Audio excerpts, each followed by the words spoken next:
We all have cartridges that we love, and we all have cartridges that we hate. And love and hate is a very small scale when it comes to cartridges for most people.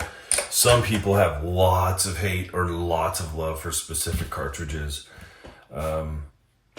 I personally see cartridges more ballistically than I do the cartridge itself anymore. But some people just have a spot in their heart to hate. A lot of people don't like the new PRC, 7mm PRC. They don't like it, right? Or it could be 7mm Rem Mag. I've actually read a couple of threads online on some of the reloading pages recently where somebody said he hated 7mm Rem Mag, couldn't stand it. Okay. 308. Nobody hates 308. If you hate 308, just punch yourself in the dick right now. I mean, how can you hate this? So I get a lot of hate on this one because I put a little hate out there. 270 Winchester. Yeah, I get some reverberated hate on my video on that. So this is probably the one that most people are going to say that they hate the most, the 6.5 Creedmoor. I don't hate it. As a matter of fact, I really like 6.5 Creedmoor. If you want to tell if there's a douche in the room, they'll say needs more. Yeah, that just pops them right out. Ta-da! Here I am. The one that I don't like out of all of the cartridges, which I haven't shown you yet, it's going to blow your mind. It's this one right here. Yep, 30-06. I don't hate it. Okay, let's be real about that. Has a lot of recoil for what you're getting out of this caliber. It does have a lot of recoil. I'm getting essentially the same amount of recoil between these two. Really, really close. Okay, this one maybe just a tiny little bit more, but this is more of a push. This is definitely a chop suey chop to the chest, right? It doesn't do anything exceptional, but at the same time, it doesn't do anything shitty either. So, in my personal opinion, the 30-06 Springfield cartridge is the Glock 19 of rifles, period. It does not excel at anything, but it absolutely will do everything. It is a Swiss Army knife. And what that means is that I could buy this one cartridge and I could use this one cartridge for pretty much anything I wanted to do. Even varmint hunting, if you could get a really light bullet like a 110 or a 125 to fly out of these really accurate, you could probably do varmint hunting with this, no problem. There's a problem with all of that though. Here's the problem. If my wife ever figures out that I can do what I can do with, instead of 50 guns, with one gun, I'm screwed. And so is every living human male and possibly most of the females on this planet. So, no, I don't like Swiss Army guns because they limit how many guns I can have. That's pretty much that simple. Yeah, I know, it's won championships and they've shot it at matches and blah, blah, blah. Okay, I get it, sure. Back in the day when 6.5 Creedmoor didn't even exist. So the philosophy behind 6.5 Creedmoor and 7 PRC and efficiency and actually designing the cartridge to be ballistically correct so that you're getting maximum powder charge burn and none of that shit, man. We didn't have that knowledge when this was designed. This was like, hey, that's cool, let's do it. Okay, that's kind of what they had in mind for this. We were trying to figure out smokeless powder back when that was designed, much less ballistic excellence or superiority or efficiency. Okay, fast forward to where we are now, and yes, I did buy another 30-06. I did it because around here 30-06 is like Grandpappy's gun, I gotta have it, blah blah blah, right? So I bought one. This is it. It is the Ruger American Gen 2 30-06. It's the 20-inch barrel. They do make a 22-inch barrel in this model. I'm pretty sure they don't make a 16-inch barrel in this. I haven't seen one. I had the choice between the 20 and the 22-inch barrel when I bought this. I bought the 20-inch.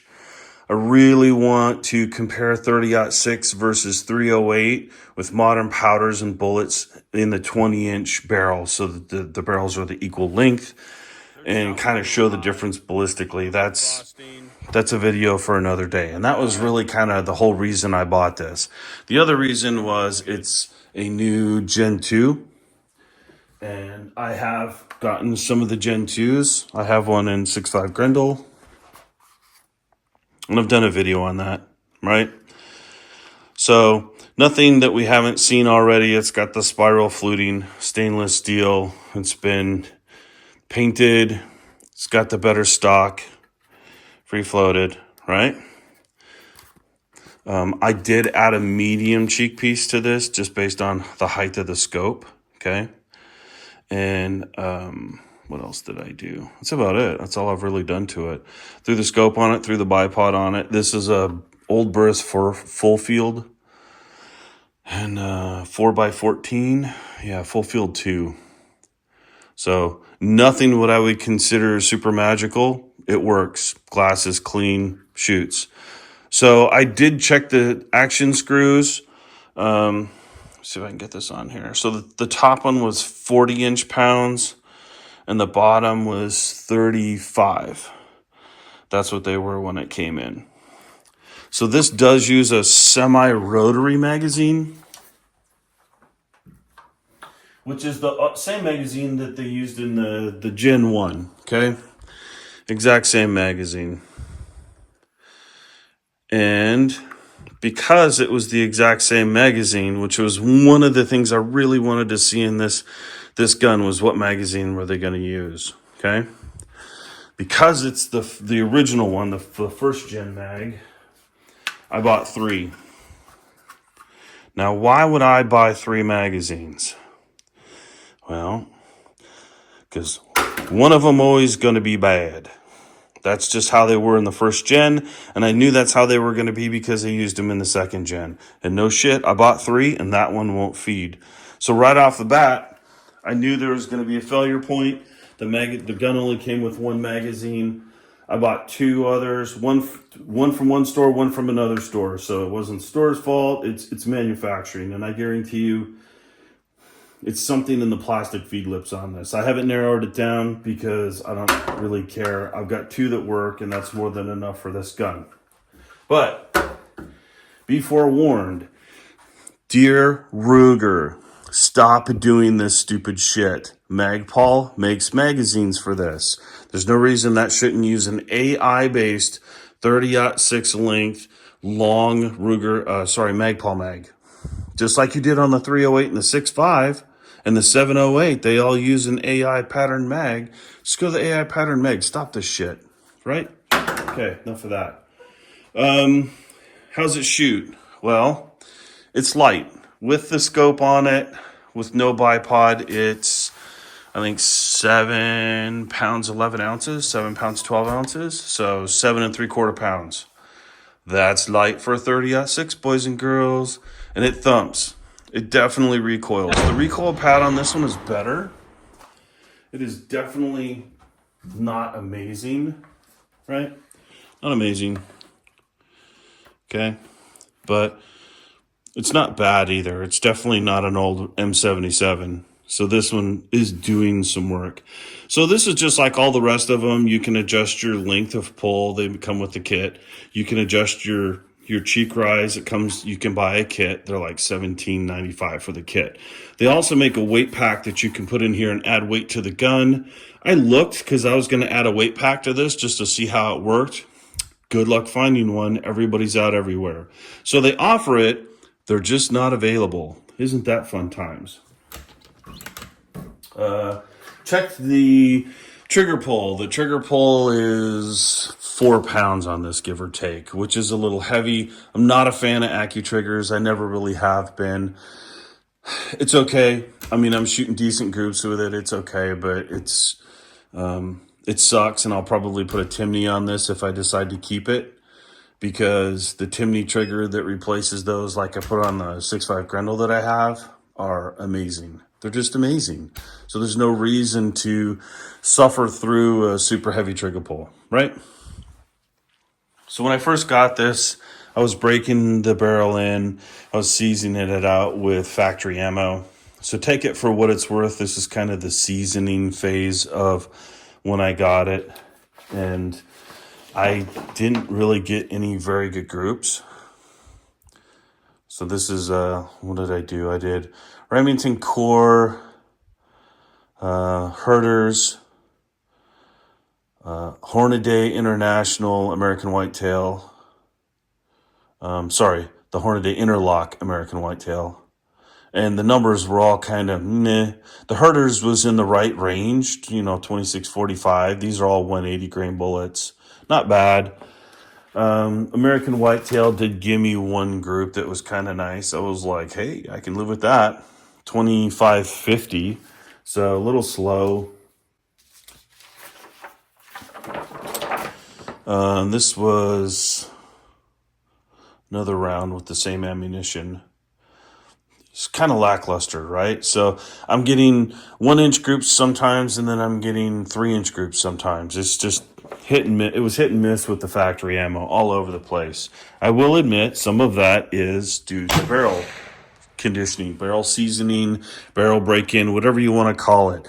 It'll take 50 to slash 200 rounds to break in any barrel. Most rifles are closer to 50. I've seen some pistols up near 200. That barrel needs to be shot. It needs to get hot and cold. It needs to have copper and carbon shoved down it to really kind of chill it out. Anyway, I've been doing lots of reloading for this. I have stacks of targets, okay? So when was this? This is the last one I did. So I'm actually in the video shooting this target, and you'll see a picture of it here in the future. But you can see H4350 and IMR 4350 are your friend. So really kind of not good standard deviation with IMR 4350. That's just normal. It's not a long distance type shooting powder, and you're just going to get a high standard deviation. Every time I've ever used it, I've had that. H4350, completely different program, right? So that's like the highest standard deviation I think I got off of it that day. And 7.1 standard deviation at 2730, and you're shooting a 1-inch group, 2700 with a 3.8 SD. These are 180 grain bullets. This is 180 grain Nosler ballistic tips. Done, right? So here's some other ones. I'm playing around with some tipped Game Kings. I haven't really figured those out. I think I need to bring the powder charge down. Nosler partitions 1.17. So that's right there in the happy zone. I loaded up a bunch of those because a 1-inch group with Nosler partitions is about as good as you're ever going to see. And that will kill anything. 180 grain Nosler partition at 2740 out of a 20-inch barrel. Done. That's dead animal out to 350 yards. I'm not shooting that. I'm not shooting this gun past that. So good to go, right? I'll try some AccuBonds. I loaded up some AccuBonds, and I'll try those. I haven't tested these yet, but I suspect they're going to shoot in the same area. They normally do. So these are ballistic tips, and these are partitions, right? Easy to reload for. There's lots of good powders for it. It's very simplistic to find a good charge weight that's giving you good results. All of this stuff I started off looking on the internet and finding out what worked for somebody else, not necessarily with this gun, but with the caliber in general, and they work. I mean, it's been around for 120 years now. People know how to reload for it. It's not rocket science. It's not magic. I checked the barrel out. I checked it dirty and clean. There is not any excessive chatter in the barrel. There's not a whole lot of tool marks in there.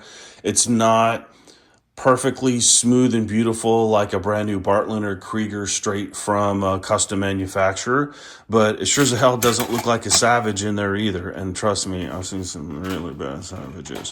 So, pretty decent. This barrel gets hot. All of the Ruger Gen 2s that I've shot so far have had the same issue. Even the first gen kind of had this issue. The barrels like to get hot. So I stuck with 3-round groups on this because every time I shot a fourth or a fifth, I started to get Cuckooville. And so I just stopped. I would shoot 3 and let it cool. And I was just getting better groups that way. I was getting better results, better data. So what's my take on this? For the money, it's pretty damn good. If you wanted a jack of all trades firearm that can do everything, this is it. 20 inches great. You can throw a suppressor on it. You don't need 22 or 24 inches of barrel with a 30-06 to make the bullets go. Clearly, I mean, 2,700 feet per second with a 180 grain bullet. What can you not kill with that on this continent? Most African too. So, I mean, you don't really need the big long barrel if you don't want it. You are going to get some more velocity with it if you have it. It's not that big of a deal, in my opinion. I like the flexibility of the gun. I like the price of the gun. The action is fairly smooth. It's not the best in the world, but I have cycled it fast.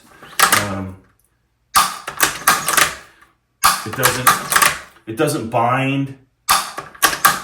So it has the same three position safety. You have a cocked marker back here so you can see that your hammer's cocked. Yeah, I mean, the biggest thing is I just don't like the AccuTriggers. I would change that out on it. Other than that, I'm not really sure that you can screw up buying this gun. The magazines suck. I'd like to see them change that. I could live with the AccuTrigger if I had to, but 1 out of 3 magazines being bad is pretty shitty. Just go to the AI pattern mags, man. Just be done with that crap. But I'll play with this some more. I don't know if I'll keep it or not. I don't know that I really have a position for it and what I do. I might just keep it as a backup for life. Like I said, it's a Swiss Army knife, you know. You can use it for damn near anything. But at the same time, I have a lot of other calibers that fill this niche better. They're better ballistically, they're better taking down larger animals, they're better longer range, etc., right? What I would really, really like to see in this gun with a 20-inch barrel just like this is a 35 Whelen. Nobody's made a 35 Whelen in... I think Ruger was the last one that did it in the 80s. They did an M77, I think is what they did. It was 84, 85, something like that. 94, 95? I don't remember. It was a while ago. 35 Whelen's a great cartridge and nobody's making it. I think this right here with an AI mag and 35 Whelen would just be the cat's meow. I would buy one immediately. But as for the 30-06, it works. It's good. Swiss Army knife. Doesn't get you super excited, but it'll do everything. It'll definitely do everything. All right, I'm going to try some shots at 330 yards with this 30-06. I don't really have the greatest scope in the world for this, so I'm kind of wagging it. I got a camera out there. We'll see if we can hit some steel at 330 yards. I probably can shoot 30-06 further than that, just depending upon the accuracy of the load. Not with this scope, though. The scope's really just got a ballistic drop in there, and it's really generic. So we're going to play around with it a little bit, see if we can hit something. All right, so there's a 10-inch octagon target out there. I'm going to try for that first. It's the smallest of the 3. What the hell? I'm ambitious.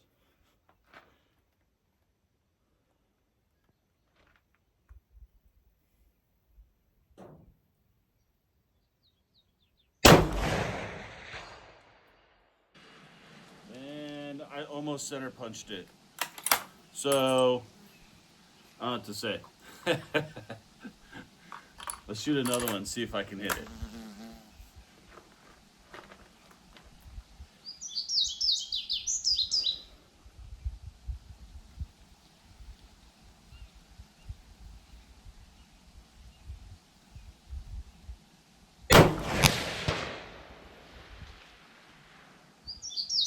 That one, don't know where that one went. All right, number 3.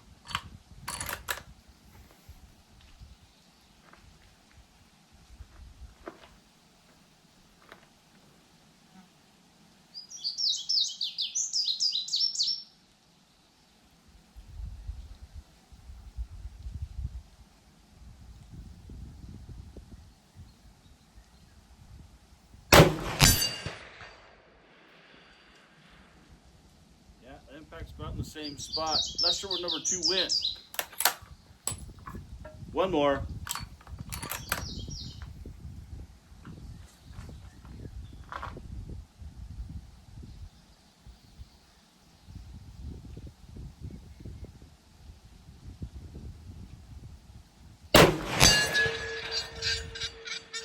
Yeah, those are all 3 in the same spot. I probably jerked the shit out of number 2. So, 330 yards. They're hand loads. They're accurate. I found the factory stuff to not be accurate. So it's a little bit slower than my reloads, and it definitely is not as accurate. So take that for what it's worth.